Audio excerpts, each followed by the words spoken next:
Assalamualaikum warahmatullahi wabarakatuh.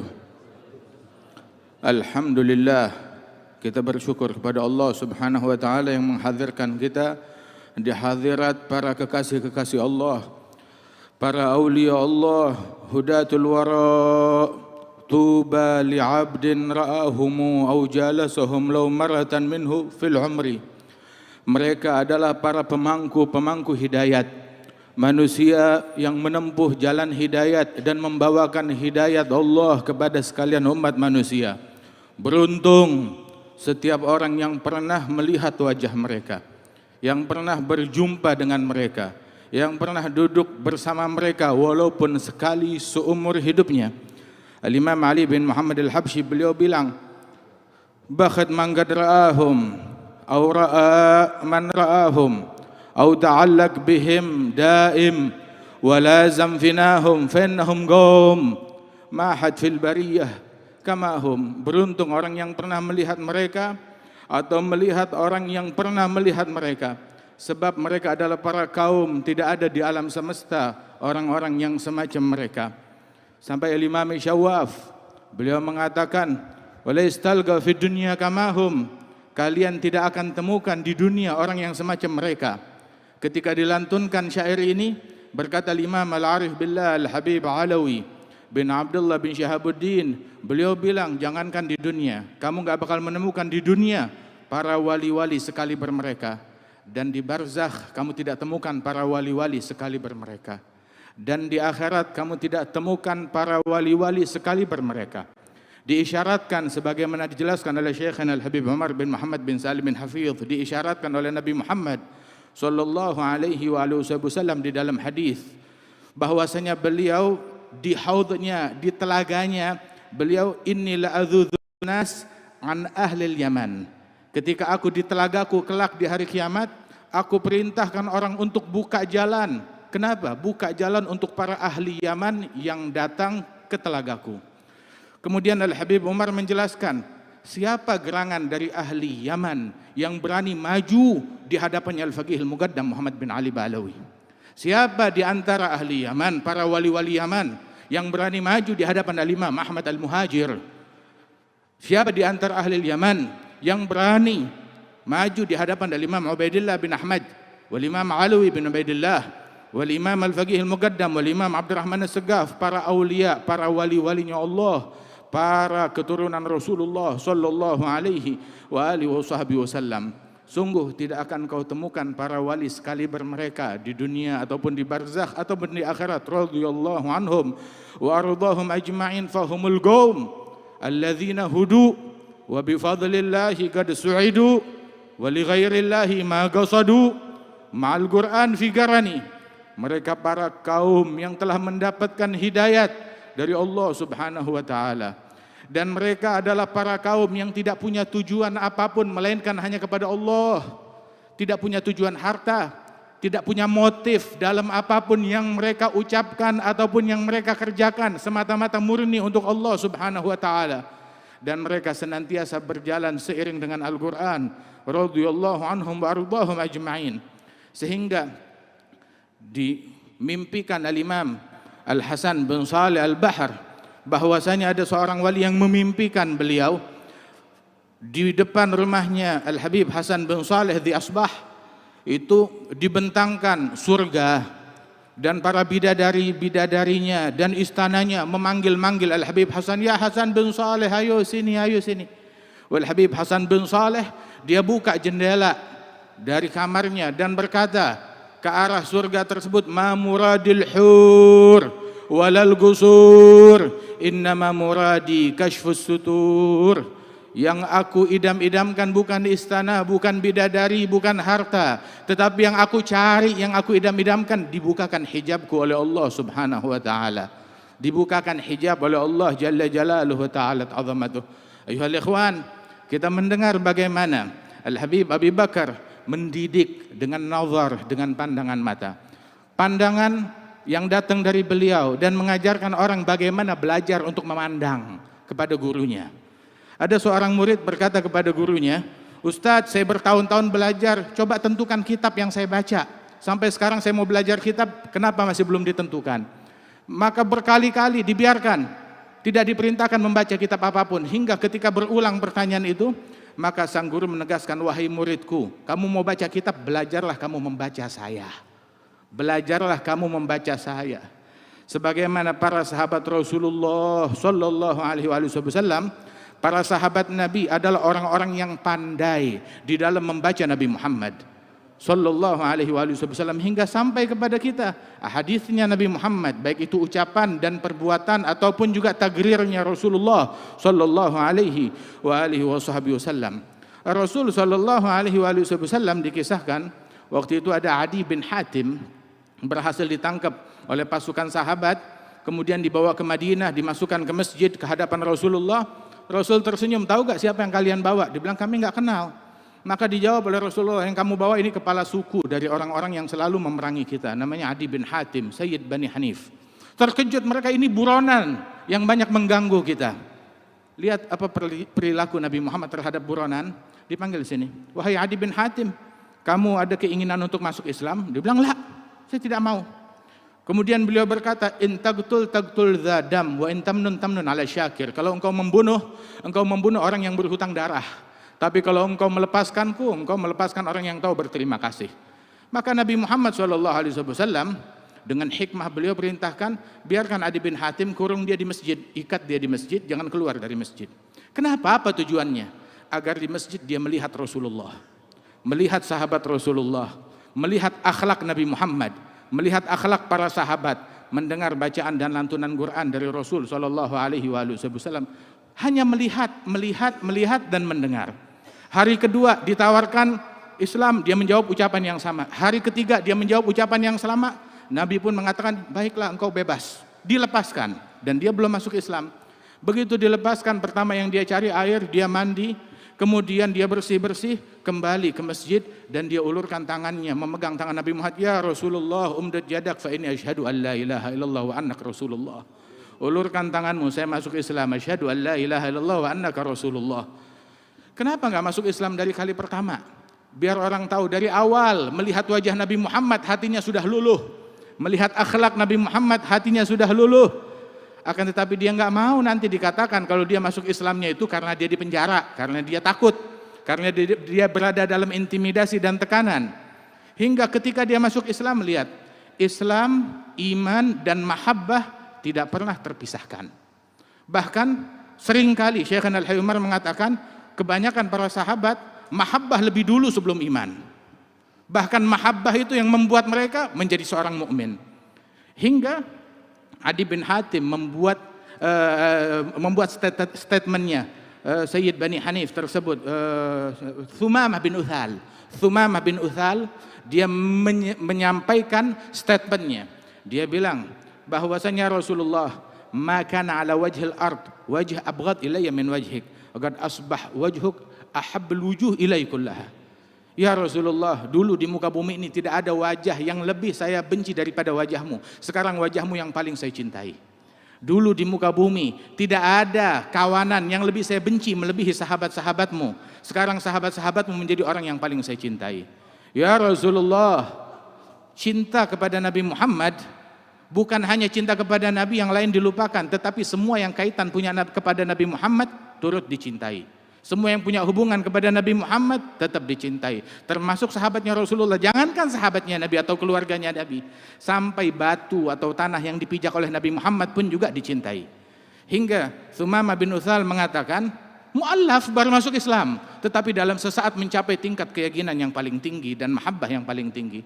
Dia mengatakan, ya Rasulullah, dulu di muka bumi ini tidak ada tempat yang lebih saya benci melebihi kampungmu, tempatmu, Madinah ini. Sekarang Madinah menjadi tempat yang paling saya cintai lebih daripada tempat saya sendiri. Wahakadha, cinta kepada Rasul SAW yang senantiasa melazimkan perkara iman tersebut. Saudara-saudara sekalian, memandang dan melihat. Al-Imam Abdullah bin Alwi Al-Haddad, beliau bilang, fahalli wa manli an arakum sadati fadlan wa illa man akunu wa man ana biwidadikum tahyal gulub wa hubbukum nurus sarairi khairu syai'in yugtana antum muradi la ubali ba'dama tardaw alayya biman ahabba wa man syana. Itu beliau mengatakan, wahai para kekasih-kekasihku, orang-orang yang aku cintai, apakah ada peluang bagiku untuk melihat, menatap wajah kalian sebagai bentuk anugerah dari kalian? Kalau bicara pantas, aku tidak pantas, mataku yang kotor tidak pantas untuk menatap orang-orang seluhur dan sesuci kalian. Tetapi ini adalah anugerah dan kado dan hadiah dari kalian semata-mata. Kalian antum muradi, wahai para wali-walinya Allah, kalian adalah orang yang aku inginkan. Dan setelah kalian ridha kepadaku, aku tidak peduli siapa yang mau murka, siapa yang mau marah. Yang penting kalian ridha, ridhanya kalian segala-galanya. Biwidadikum tahyal gulub, dengan kecintaan terhadap kalian dan kecintaan dari kalian, hati menjadi hidup. Sehingga kita kenal tiap orang yang punya hubungan dengan Al-Habib Abi Bakar bin Muhammad As-Saggaf, baik yang pernah duduk, pernah melihat, pernah menatap, apalagi yang pernah ngaji kepada beliau, nampak di dalam wajah mereka nur, cahaya, nampak kerohanian yang kita rasakan ketika duduk bersama orang-orang yang semacam itu. Umdal mutaakhirin Sayyidina wa Syekhina Al-Habib Husain bin Abdullah As-Saggaf rahimahullah rahmatal abrar. Wa hakadha. Sebab orang yang duduk dengan orang soleh harus bebekas dalam dirinya. Kalau memang betul dia duduk kepada para aulia wa salihin, dan duduknya duduk yang benar dengan akhlak dan meneladani dan meniru daripada perangai mereka. Saudara-saudara sekalian, wajah-wajah yang luhur, yang agung tersebut dahulu kakeknya Al-Habib Abi Bakar, Al-Habib Saggaf bin Muhammad bin Umar. Beliau ini dibawa oleh ayahnya Al-Habib Muhammad bin Umar Saggaf. Al-Habib Muhammad bin Umar Saggaf membawa sang putra Al-Habib Saggaf bin Muhammad pergi kemana? Pergi ziarah Nabi Hud. Di zaman tersebut nggak ada kendaraan, jalan kaki, perlu waktu berhari-hari dari kota Seiwun datang ke Nabi Hud. Nggak ada anak kecil yang dibawa kecuali anak ini. Ditanya, kenapa kamu bawa anak kecil melakukan perjalanan jauh dan sulit? Maka dikatakan oleh beliau, tujuan saya satu, agar putraku melihat wajah Abdullah bin Ali Al-Haddad, melihat wajah Imam Abdullah Al-Haddad dan dilihat oleh Imam Al-Haddad. Sehingga dengan tujuan tersebut dibawa ke Nabi Hud untuk melihat wajah para aulia wa salihin, wajah Imam Al-Haddad, dan mendapatkan nazrah dari mereka. Wasar Al-Habib Saggaf bin Muhammad bin Umar, dan memiliki putra seorang wali besar Al-Habib Umar bin Saggaf radhiyallahu anhum ardahum, hingga datang kepada kita Al-Habib Abi Bakar bin Muhammad bin Umar Saggaf. Masya Allah, dengan sir an-nazrah tersebut, dengan sir pandangan tersebut, Al-Imam Ali Zainal Abidin keluar dari masjid, dicaci maki. Saat dicaci maki, beliau nggak sibuk mengklarifikasi dan menjawabi cacian dan makian tersebut. Pencaci dari dulu pencaci, orang sial dari dulu banyak, dari dulu dan zaman sekarang. Tetapi pakailah kita sikap seperti sikap para guru-guru kita dan akhlak nenek moyang kita. Sayyidina Ali Zainal Abidin dicaci maki, keluar dari masjid. Selesai dicaci maki, beliau mendengarkan, disimak. Sudah selesai dicaci maki, nggak ada jalan untuk menghindar, dihadang untuk dicaci maki. Ya sudah, baik. Udah selesai dicaci maki, beliau mengatakan kepada orang tersebut, apa yang kamu sebutkan, kalau memang benar, fa astaghfirullah, saya beristighfar kepada Allah. Tapi kalau memang ternyata dusta yang kamu ucapkan, fa astaghfirullah lakum, saya memohon ampunan Allah untuk kalian. Mau benar mau salah, saya meminta ampunan untuk Allah dan untuk kalian. Kemudian alaka hajah, kamu punya hajat yang bisa saya tunaikan, yang bisa saya berikan. Maka orang itu malu, dia mencaci malah ditawarkan, mau dikasih apa, perlu apa yang bisa saya bantu. Terdiam orang tersebut. Maka Sayyidina Ali Zainal Abidin gak banyak omong, dia berikan pakaiannya, jubahnya, sorbannya kepada orang tersebut, diberikan pakaian. Kemudian dia lihat kepada pengikutnya, uang berapa yang dibawa, dikumpulkan ada 1000 dirham perak, diberikan semuanya untuk orang tersebut. Itu orang ketika melihat akhlak merubah pembenci menjadi pecinta. Ketika melihat akhlak yang luhur tersebut, orang itu berkata, asyhadu annaka ibna binti Rasulillah. Aku bersaksi bahwasanya engkau memang cucunya Fatimah Zahra, cucu Nabi Muhammad sallallahu alaihi wasallam. Melihat akhlak yang luhur, sebaik-baiknya klarifikasi, sebaik-baiknya jawaban adalah dengan akhlak kita, dengan budi pekerti kita. Ketika melihat wajah yang tulus, yang luhur, yang semacam itu, nggak ada orang yang mengingkari kebenaran yang ada pada diri mereka. Al-Habib Muhammad bin Ahmad Al-Mahdhar, Zakar Syekhana Al-Habib Umar, beliau menyebutkan ketika dulu ada pimpinan Belanda berjalan di Surabaya, kemudian melihat wajah Al-Habib Muhammad bin Ahmad Al-Mahdhar berjalan di jalanan kota Surabaya. Maka beliau, pemimpin Belanda tersebut, dia tahu di sini ada kelompok orang-orang dari masyarakat etnis Arab yang mana mereka itu terbagi dua kelompok yang saling berselisih. Dan di antara dua kelompok tersebut saya tahu mana kelompok yang benar. Kata ini orang yang non-muslim. Bilang, tahu dari mana kamu?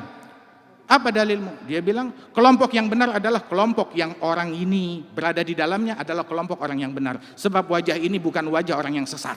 Kelihatan dari auranya, dari wajahnya. Wajah yang luhur, wajah yang agung. Al-Imam Muhammad bin Ahmad Al-Mahdhar radhiyallahu anhum wa ardahum. Karenanya itu, wajah tersebut, Al-Habib Abdullah Al-Haddad, beliau bilang, fawa asafi, sungguh aku menyesal, aku sedih kalau aku meninggal dunia sedangkan aku belum melihat regenerasi dari wajah-wajah yang semacam ini, dari wajah-wajah yang luhur. Tiap kali ada orang tua sepuh kita, para aulia meninggal dunia, maka kita kehilangan daripada wajah-wajah yang luhur tersebut. Wajah idza ru'u yushharu dzikrullahi fahuwa lahum sima 'alal jibahi yu'rafu ma'nahum bil ishtibahi min haitsu ma yu'rafu dzul jalali halu dzawi da'wa lahum tufarig binuri furganin yarahu dzaig la birtifa'il jah wal khawarig wala bihusnil wa'dhi wal aqwali fa innahum kullu munibin khashi' kullu dhi qalbin munirin lami' la man yushirun nas bil asabi' wa huwa min asiril masun khali. Wajah yang luhur, wajah yang agung. Bentuklah anak-anak kita menjadi orang-orang yang sedemikian rupa. Sebab sebagaimana dikatakan satu orang bersalaman dengan Imam Al-Haddad, siapa engkau? Saya fulan bin fulan bin fulan, abah saya wali, kakek saya wali, terus silsilahnya sampai ke atas. Maka dijawab, kun mithl abik au jaddik au salafik wa illa fa anta jubbah wa imamah wa surah wala syai' fi magsurah. Jadilah kamu seperti ayahmu, seperti kakekmu, seperti salaf dan moyangmu. Kalau tidak, kamu cuma kostum yang dalamnya kosong, melompong. Al-Habib Muhsin bin Alwi Segaf beliau mengatakan, man fatahul kitab fala yafutuhul mihrab wa man fatahul mihrab fala tafutuhul adab. Yang gagal kitab, gagal di dalam keilmuan. Jangan gagal di dalam peribadatan. Di dalam mihrab jangan gagal dalam pengabdian kepada Allah Ta'ala. Gagal ilmu, gagal mihrab, minimal jangan gagal dalam adab, mengikuti adab mereka. Kalau orang-orang dulu kagum ketika melihat dari masyarakat Alawiyin, kagum dengan ilmu mereka, kagum dengan ibadat mereka, kagum dengan akhlak mereka. Sebagaimana Al-Habib Ali mengatakan, awsafuhum tu'jizil wasif idza qad wasaf, kam abad minhum lahu sirril khafi inkashaf, hawa jami' al-fadail, hawa jami' al-fadail wal hala wa dharaf. Sifat mereka membuat orang yang mau mensifatkan kehabisan kata-kata untuk mensifatkan sifat luhur mereka. Mereka telah menguasai segala kemuliaan. Segala kemuliaan gak ada yang luput dari mereka. Baik, mereka mungkin luput tahta, luput harta, luput kekuasaan, tetapi mereka tidak pernah luput sunnahnya Rasulullah. Enggak luput duha, enggak luput witir, enggak luput Al-Quran, enggak luput tahajud, enggak luput kesucian hati, enggak luput menjaga matanya dari yang haram, enggak luput di dalam menjaga mulutnya dari yang haram. Radhiyallahu anhum wardahum. Ma fa'altu makruh wala hamamtu bi fi'il makruh. Salah seorang pembicara mereka mengatakan, saya enggak pernah berucap ucapan yang makruh, bahkan enggak terlintas di benak saya untuk melakukan perbuatan yang dibenci oleh Allah Jalla Jalaluhu Ta'ala Ta'zamatuh. Berapa banyak mereka itu mencapai segala kemuliaan radhiyallahu anhum wa ardahum ajma'in. Barang siapa yang gagal dalam ilmunya, dalam ibadatnya, paling tidak jangan gagal di dalam akhlak mereka, dalam budi pekerti mereka, dalam keluhuran mereka. Indonesia ini Islam menyebar dengan pesat dengan akhlaknya mereka. Ketika melihat wajah-wajah yang luhur, wajah-wajah yang tulus, melihat akhlak budi pekerti yang mulia, yang dimuliakan, yang diagungkan oleh Allah Jalla Jalaluhu Ta'ala Ta'zamatuh. Mudah-mudahan Allah Ta'ala, Allah yarud ma'fat wa yuhyi mamat. Allah Ta'ala hidupkan. Apa yang telah luput didatangkan lagi ke zaman kita ini. Apa yang telah mati dihidupkan lagi di zaman kita ini. Dari akhlak mereka, dari sifat mereka, dari perangai mereka. Lihat kepada Al-Habib Abu Bakar. Lihat kepada ucapan beliau. Lihat kepada perangai beliau. Lihat kepada akhlak beliau. Dan terapkan di rumah kita, di antara keluarga kita dan anak-anak kita. Kita hadir haul, kita hadir maulid, kita hadir majlis. Akan tetapi pulang ke rumah bikin acara kawinan, campur lagi laki perempuan. Seolah-olah yang paling penting kalau kita bikin acara, yang penting makanannya, yang penting minumannya, yang penting pesta poranya. Enggak peduli dengan apa yang ada di dalamnya berupa akhlakul karimah, berupa keilmuan dan adab dan akhlak dan budi pekerti yang diwariskan oleh para leluhur dan para salaf kita. Mudah-mudahan Allah Subhanahu wa taala hidupkan kembali di antara kita sifat-sifat yang luhur dan budi pekerti yang mulia tersebut, dan keluarga besar Al-Habib Abu Bakar bin Muhammad As-Saggaf. Allah taala senantiasa bimbing mereka menempuh jalan para aulia wassalihin, jalan Al-Imam Al-Habib Abu Bakar, dan senantiasa bisa membimbing kita menuju jalan yang dimuliakan oleh Allah Subhanahu wa taala. Dan Allah Subhanahu wa taala insyaallah menjadikan kita tidak keluar dari majelis ini melainkan dosa kita diampunkan oleh Allah taala, hajat kita dikabulkan oleh Allah Subhanahu wa taala, keluarga kita diperbaiki keadaannya oleh Allah Subhanahu wa taala, dan hati kita disucikan dan dibersihkan oleh Allah Subhanahu wa taala. Wa inna salahuddin wal qalb sayyidi huwal gharadul aqsa faya sayyidi gumbi alaika salamullah ma sar mukhlisun ilaika yaqul Allah wal mustafa hasbi. Allahumma ij'al jam'ana hadha jam'an marhuma tafarruqana min ba'dihi tafarruqan ma'suma wa la taj'al fina wa la minna wa la ma'ana shaqiyan wa la mahruma. Rabbi fanfa'na bi barakatihim ihdina al husna bi hurmatihim amitna fi tariqatihim amitna fi tariqatihim amitna fi tariqatihim wa mu'afatin minal fitani birahmatika ya arhamar rahimin. Matina bi ulama'ina wa bi syuyukhina wa bi awliya'i zamanina warzuqna kamalil adab ma'ahum birahmatika ya arhamar rahimin. Sallallahu alaihi sayyidina Muhammadin wa ala alihi wasallam wa akhiru da'wana alhamdulillahi rabbil alamin. Assalamualaikum warahmatullahi wabarakatuh.